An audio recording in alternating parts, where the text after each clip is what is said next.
present you. So they clearly were successful in engaging with IRCC, showing them proof evidence that they had submitted the documents, and of course, that they're running a business that's viable and will contribute to the Canadian economy and successfully pick up the PR. So, or from the advice standpoint, as frustrating as it is, I think, it just goes back to just putting your head down and focusing on your business here. All of you are in Canada, I'm assuming you're all on work permit, so that's a major plus. And putting yourself in a position where a visa officer has no reason to reach you. But you're doing everything you should be doing, you're gaining traction. And you know what, like in terms of your business, like creating a company is extremely difficult. Like I've done it before, even as a Canadian who's connected and has resources, it is extremely difficult. Chances of failure are extremely high. I can only imagine how much more challenging it is if you're coming from a different country. But so point being, I don't think that a visa officer should necessarily expect you generating revenue within the first year or 2 years. I believe that IRCC is more so looking for intent than the business actually being successful. And they want to see evidence of intent. So your intention is to start a real business. You're not using a fake company just as a vehicle for immigration.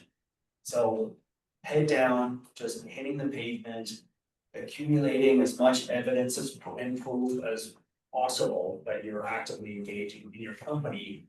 And even if you're not successful in connecting with customers, at least you have documentation you've been trying to. Likewise with all of the other activities that it takes to make your company successful. Yeah, so for the processing time, I know that it's very frustrating. It's getting longer and longer, right? And as Eddie said that, well, when it comes too long, it will affect the points of whether it's still innovative, right? After 10 years, no longer innovative. So that also is something that IRCC has to look at. However, for me, the processing time, the time for IRCC to tell the public that now we have 5 blocks and we have processed that. And 53 months, it means that you should not expect us to grant and make a decision in 1 or 1.5 years, right? Not 12, not 24 months. But as Stuart said, that sometimes within 53 month processing time, if the project is very strong and IRCC can see the clear intents and see that the business person and entrepreneurs are doing really good business in Canada and big startup visa, that they can grant their permanent residency than 53. It doesn't mean that they have to sit and wait until it 53. Okay, now you go. No, it's not that. And some will be longer than 53.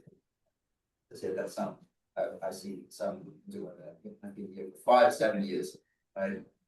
So the processing time is the time just to demonstrate it. Now IRCC spend that average time to see your application under this SUV program. The other thing from my personal opinion is that it would discourage many applicants from joining the program, because before some people will think that SUV is 1 year, years and a half, right? Okay, I'll join. That's good. Just spend some money, right? But now if they look at the processing time, and if they're not serious with the program, they will not join. And they find somewhere, or even they go to Australia or the US, right? Not Canada. And then the volume of not serious application will go down, and that's what it will reduce the backlog for IRCC. So it will help the time practically short, right? In the future, we hope so. Unless IRCC lay off more, obviously. Anyway, so for me, there's many factors that affect the processing time of hosted by IRCC. But for entrepreneur, I agree with Stuart that we should focus on the business and try to show IRCC that it is a very strong SOE program, project. So you're eligible for the PR, and they may grant permanent residence sooner than 53 or 100 something. Yeah, totally. Okay, so let's move a little bit on another concern that most of the others sharing with me is that they actually right now for the local to come to Canada, so these are all the lucky people that got over, but a lot of them either they didn't apply or they rejected, which we also see that the current refusal for open visit is very high. And the concern that if I don't have one way to come to Canada, how I can show ICC's by focus, how I can perform on the business activities. So what's your advice, especially on the Zoom call, I guess, that if you couldn't get the one way to come here, what should you? So, great question. That's part of the reason why we designed our incubation program the way that we did, where people can attend from anywhere in the world. They don't have to physically be in Canada. So that's one thing, is going through the assignments within our incubation program, making sure those are finished and up to date and submitted, you get your certificate of completion. So that's the easy given. The other thing is in this day and age with technology, Zoom meetings, artificial intelligence, scaling, software, globalization, you should be able to put in a substantial amount of efforts to be able to progress your business in any market. And yes, it is challenging, especially when on base there, but you have to look for every possible way to overcome that challenge. The best way that I can think of is developing partners on the ground in the market that you're looking to penetrate. So if there is some form of distribution channel partnership we can implement, reach out to your network, try to connect, try to join forums and events online like this one, and hopefully you'll be able to find access points that will allow you to progress your company further. In addition to that, of course, it's developing the innovation. So developing the product that you're cultivating, you can do that in your home country, obviously, and that will show progress and development within your business. And the way that of course fits into the Canadian market to be able to show IRCC is the fact that when you eventually become a permanent resident or you get your work permit and you physically come here, you're going to be taking that intellectual property with you. So that doesn't necessarily require you to physically be here to develop your product in such a way that you can be adding value to the Canadian economy at the point that you get your work permit. In fact, that could also help build your case why you should get a work permit. So you have this product that's developed and you're ready and able to bring it to Canada. Yeah, so we all see that now the approval rate for SUV permit from outside Canada is growing like 23 something percent globally. And I have colleagues from other clients from other countries as well. So not only Vietnam, not only any specific country, that's everywhere. And very frustrating. And we have discussed a lot at CILA about this problem. But one of the reasons I think for that makes the lower rate of approval for startup visa work permits is that now IRCC have pressures of reducing the number of temporary residents in Canada. I think one family, startup visa family, have 4 to 5 temporary residents, right? While they're not on payroll, and as I said, think of nail care technicians or cook or construction worker, they come under payroll, right? And some of them just only have one employees coming here, and the spouse may not be eligible. So that's why although for other types of work or workers, this approval rate is now lower, but for SUV applicants, or they can do as what said that they can do the business remotely in some way. Not all of them. Some of them still need to come to Canada.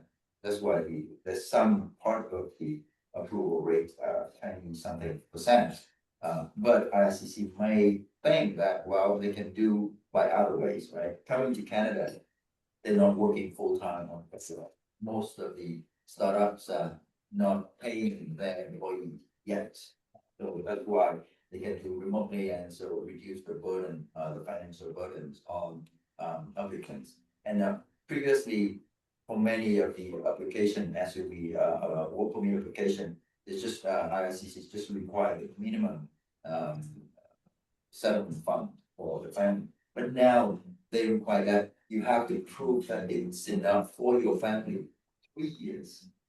The thing of the work permit for 3 years, the family of 4 in Toronto, how much money you need, right? And it's very practical. You can't claim that a family coming here, it's no payroll at all because you're not paying yourself. You just come in to start up the business, and you have 5 family of 5 living in Toronto, Vancouver, very expensive kind of cities in Canada, right? How can your family survive in 3 years? You have to prove to IRCC that way, right? So the threshold, the way they look at the application, has changed, and the number of approval reviews went down to very low, and some percent.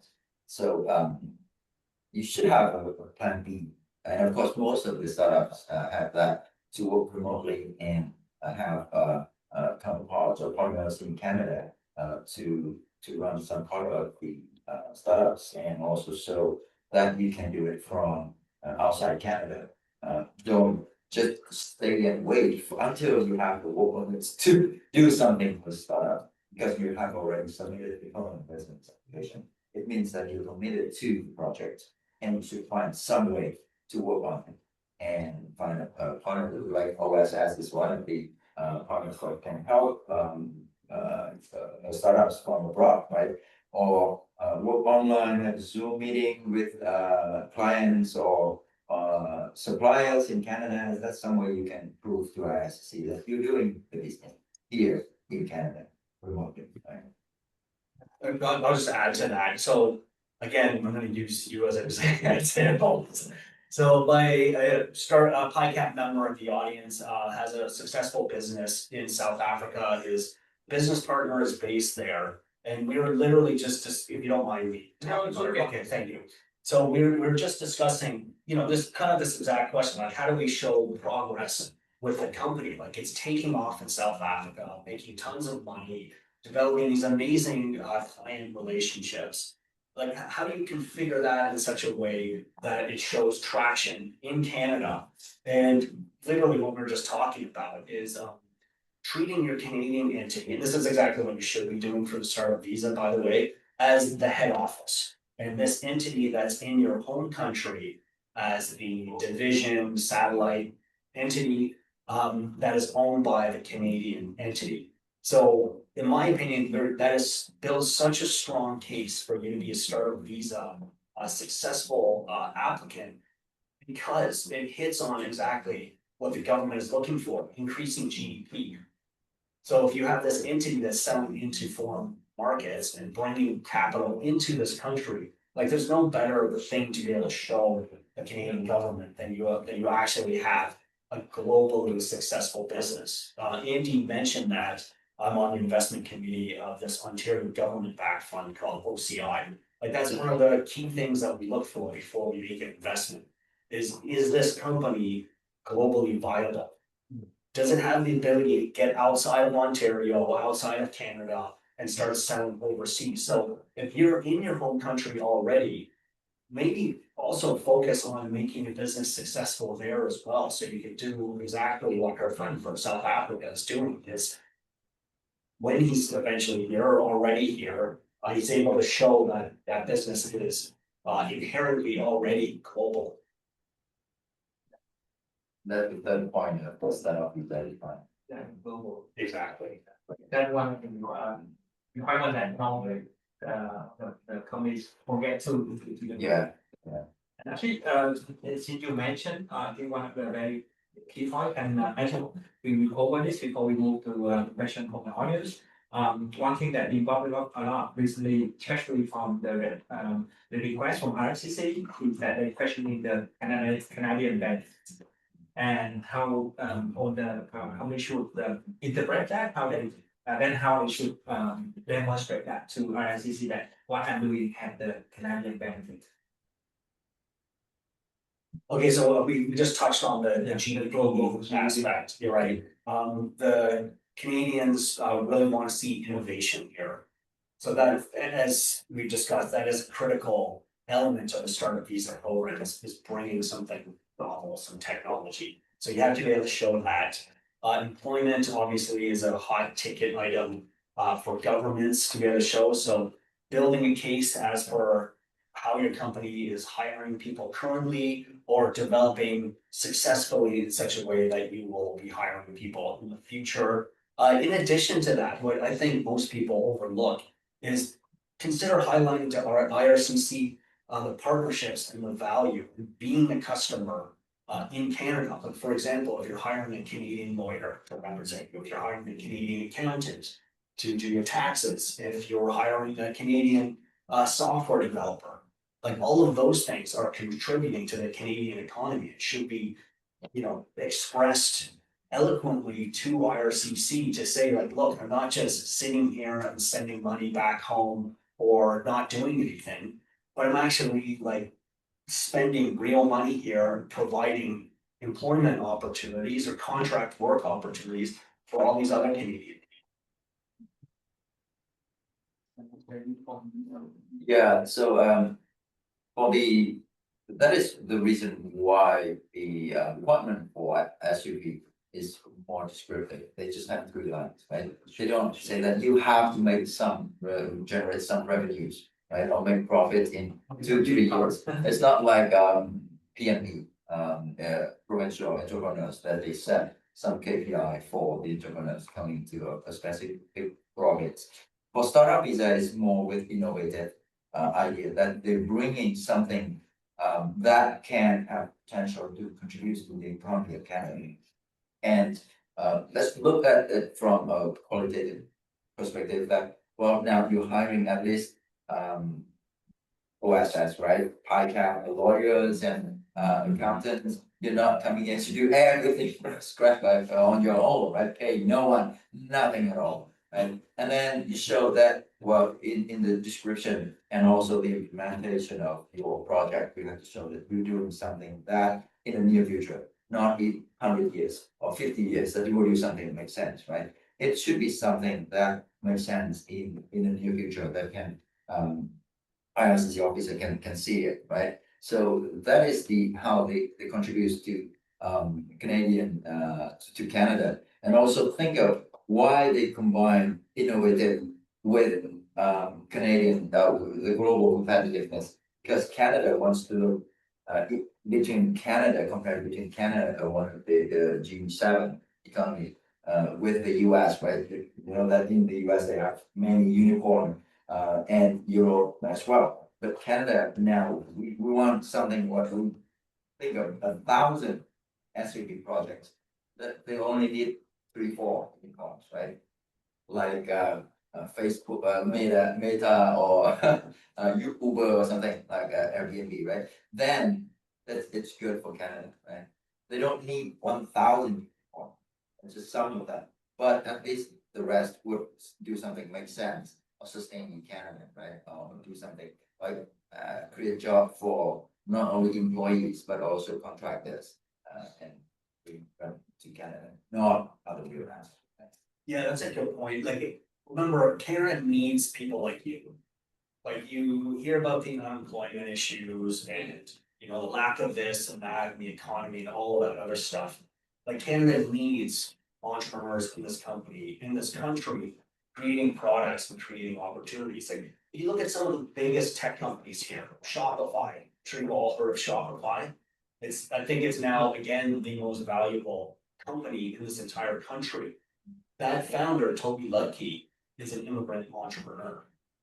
Think of like the contribution he has made to this country.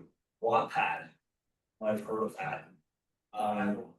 Applied Work, that's right. That's actually started Visa company. So these are unicorns, and they're all made by immigrant entrepreneurs. And Canadians often are criticized as being risk adverse, not willing to take entrepreneurial endeavors. They rather work at a bank or at a hospital or something like that. And that's why we're an economy, you need people who are going to create new jobs, create new opportunities. 70% of our whole economy, of our GDP is run by SMEs, so small sized enterprises. So that's another thing to keep in mind as well. It should be empowering action. But you look at the startup visa program, you look at a visa officer, you look at IRCC, remember that Canada actually needs people like you here, building products and building your company. It's not just a refugee program, it's not a charity like that. And yeah, look at the people that want to pursue SUV program, they're experienced and successful entrepreneurs from abroad, and Canada just want to create this dream to bring them here. Think of a student coming here to Canada, right? They spend 4 years in university and then work for several years to get to a senior level, right? And it takes a lot of time. While here with this program, they can bring a group of up to 5 experienced entrepreneurs have money and who have experience. Just like they just require some minimum requirement of English proficiency, right? Because well, think of SUV entrepreneur, they come as a more financial level and leader, so they may have someone who can speak English better than them, right? Or speak French to do the business. So that is the difference between SUV program and other programs. So the specific group of people that Canada want to attract to Canada are those who have experience and ready to contribute to Canada. That's what Canada needs. Thank you. So, yeah, let's open the floor for quick questions. Do you have any questions that? Yes, I have a question. If I ask a question, project company and provider, and nice to meet you today. My concern is, you know, assume that you are an investor and you know, if we are in visiting and we go here and we go to there to waste the money for our business. So if you are an investor and you see this guy is just temporary worker here, so do you think it's the real that the guy is just temporary? So that's the in future maybe his peer education would be favorable, right? Because we are the SUV program. Do you want to invite to that business?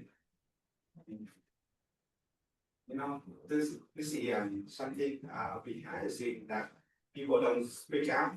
Yeah, but we still to the business owner or somebody else.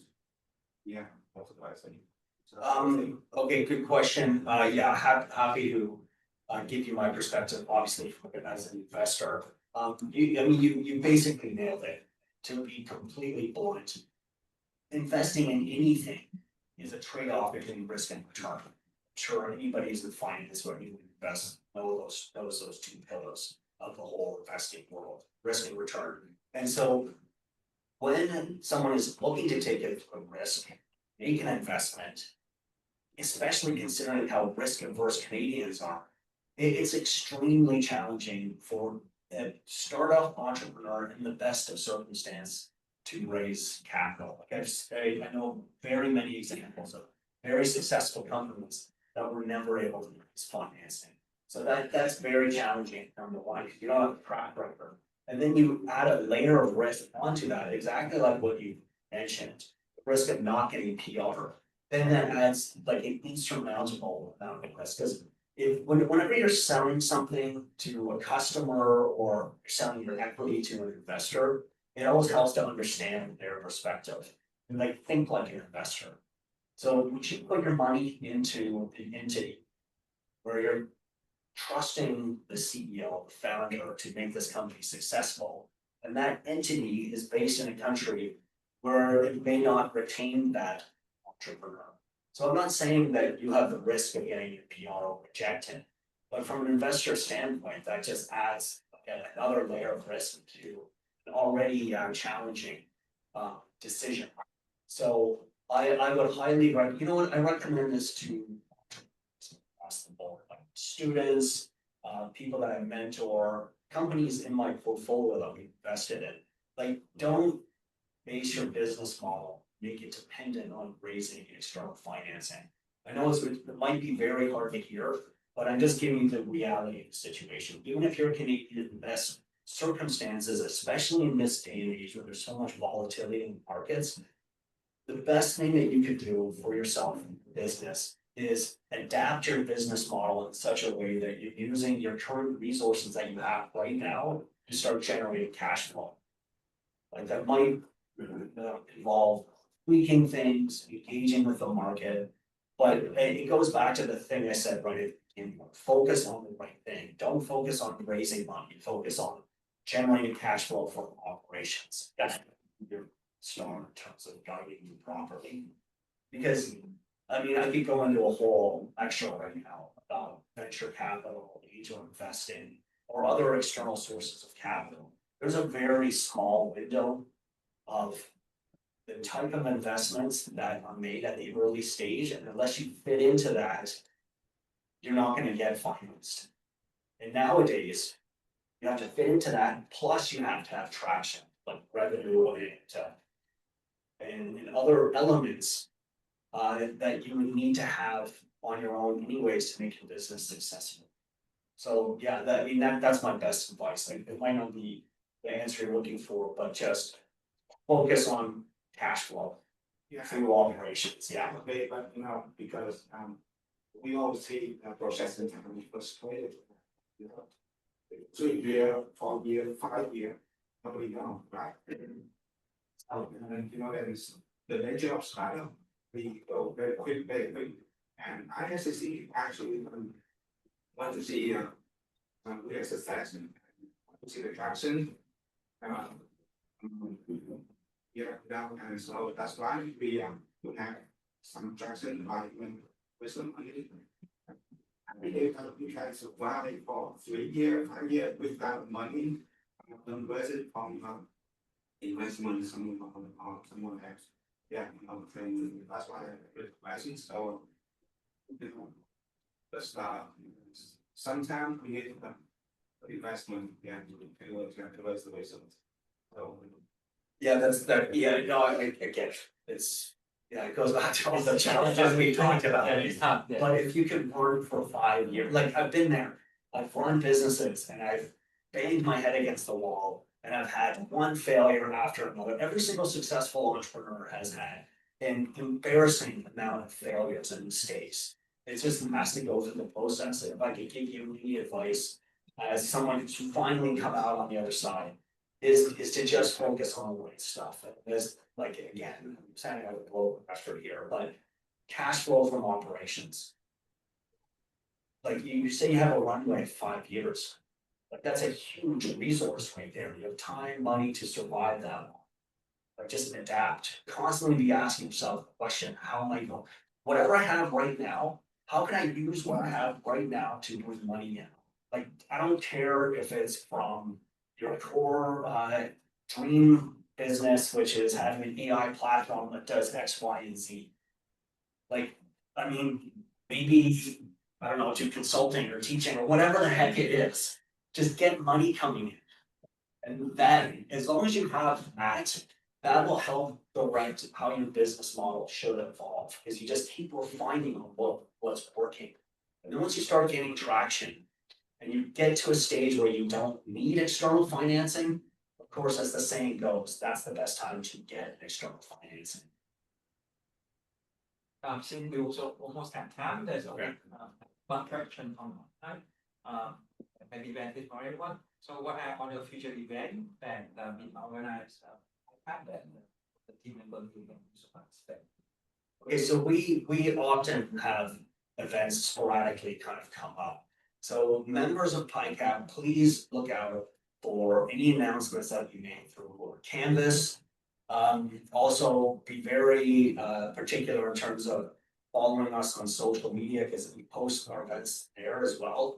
And there are opportunities that come up that can be extremely beneficial to you. For example, we just formed a collaboration with a University of Toronto incubator.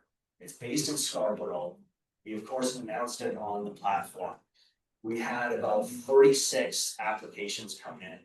I just got off a virtual meeting with them yesterday and they selected 8 members from Pycap to enter into the program.